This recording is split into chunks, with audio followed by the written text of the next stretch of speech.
À droite, dans l'interface du logiciel, nous avons les onglets Mesures, Propriétés et Métrés. Dans l'onglet Mesures, nous pouvons ouvrir un bordereau des prix enregistré sur l'ordinateur, ouvrir un bordereau mis à disposition en ligne par ACA. Nous pouvons ouvrir plusieurs bordereaux des prix simultanément et aussi ouvrir des bordereaux avec sous-détail des prix.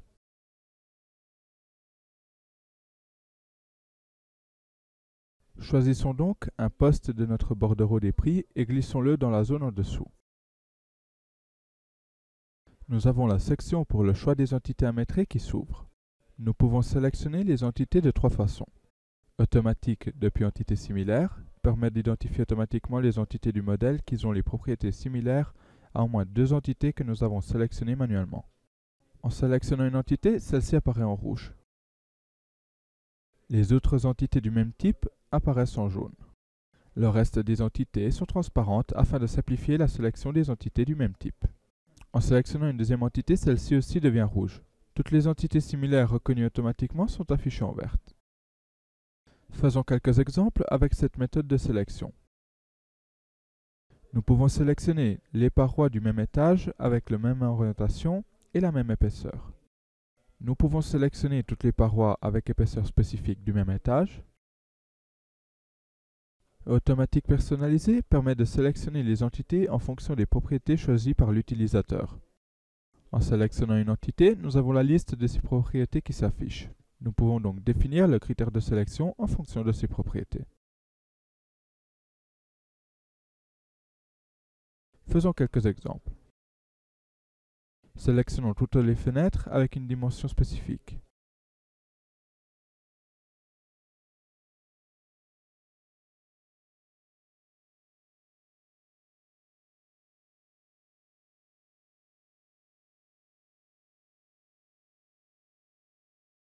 Ou tous les murs avec épaisseur de 30 cm.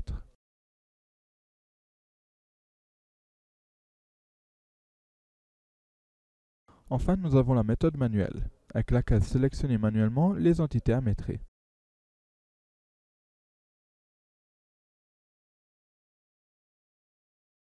Dans ce cas, effectuons une sélection automatique depuis entité similaire, puis cliquons sur Suivant.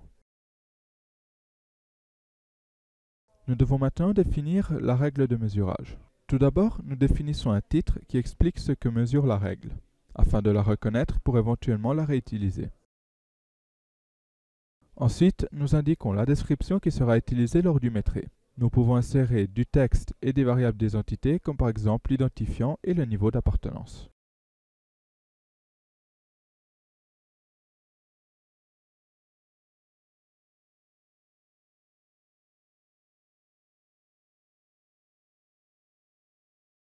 Ensuite, nous avons les dimensions pour mesurer l'entité. Ici aussi, nous pouvons insérer des variables et des valeurs manuellement.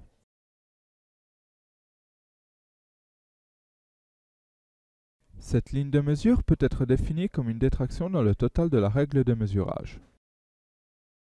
Dans la même règle de mesurage, nous pouvons donc ajouter plusieurs lignes de mesure, ou éventuellement en supprimer.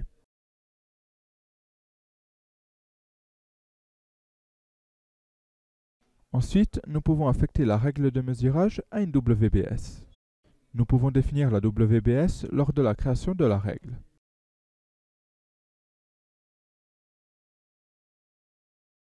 Ou la copier depuis un document de Primus en faisant un glisser-déposer du nœud correspondant dans les données générales. De cette façon, nous pourrons sélectionner directement la WBS lors de la création de la règle. En cliquant sur Terminer, la règle de mesurage est fermée et les entités sont métrées. En la sélectionnant, nous voyons les entités qui sont métrées. Et nous pouvons aussi les sélectionner singulièrement. Nous pouvons enregistrer la règle de mesurage en tant que modèle ou enregistrer l'ensemble des règles en tant que template de métré.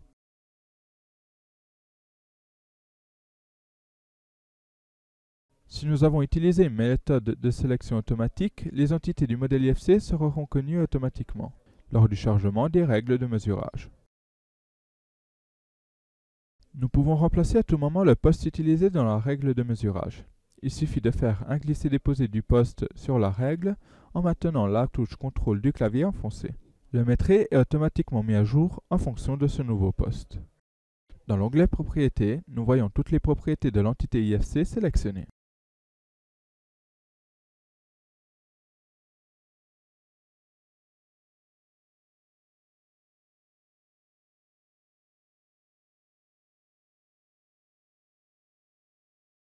Dans l'onglet Métré, nous pouvons accéder aux données générales du projet et à la structure WBS.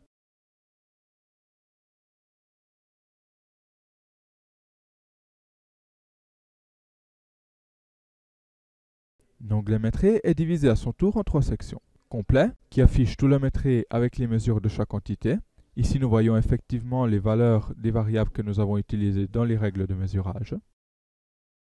Sélection, qui permet de voir le métré uniquement des entités sélectionnées.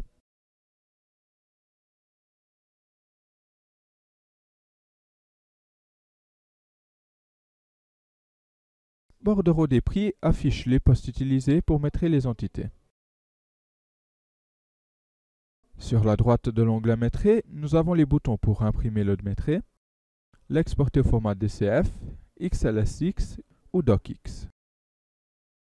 Enfin, nous avons le bouton d'intégration avec Primus pour ajouter d'autres mesures au métré, que nous ne pouvons pas relever depuis le modèle IFC.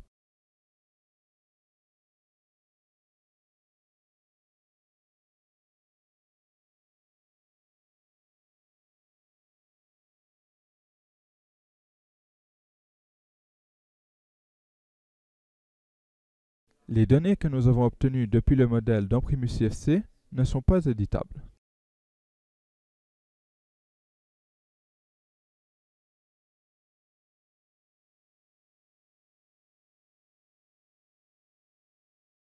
Enregistrons et fermons le logiciel Primus pour terminer l'intégration et voir le métré à jour avec ces nouvelles données. En utilisant l'intégration plutôt que l'enregistrement au format DCF du métré, nous pouvons maintenir la liaison avec les entités du modèle IFC. Le panneau avec les onglets que nous avons vus dans cette leçon peut être redimensionné ou fermé pour être rouvert que quand nécessaire.